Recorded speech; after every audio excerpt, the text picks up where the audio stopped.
В Мирном стартовала эстафета добрых дел. Идея проведения акции принадлежит Союзу женщин района. Она призвана помочь всем, кто нуждается и у кого возникла трудная жизненная ситуация. Подробности далее.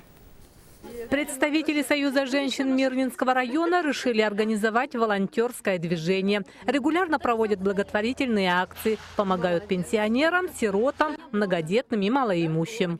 Мы сегодня начали эстафету «Наша добра». Мы сегодня провели субботник в доме одинокого отца, который воспитывает 3 детей. Один из детей, к сожалению, тяжелый инвалид.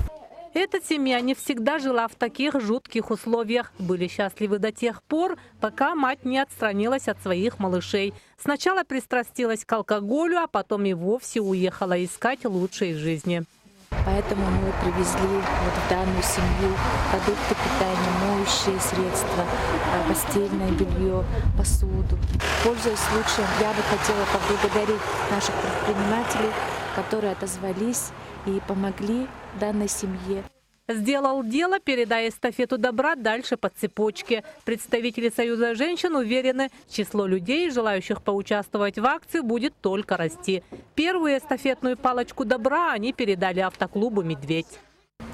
Женсовет передает эстафету добра автоклубу «Медведь». Старт эстафеты добра! Добрые дела делаются тихо. Кстати, идею акции подхватили женские объединения других улусов. Вместо громких слов они также решили помочь тем, кто попал в трудную жизненную ситуацию. Августа Степанова, Алексей Меркулин, телеканал «Алмазный край».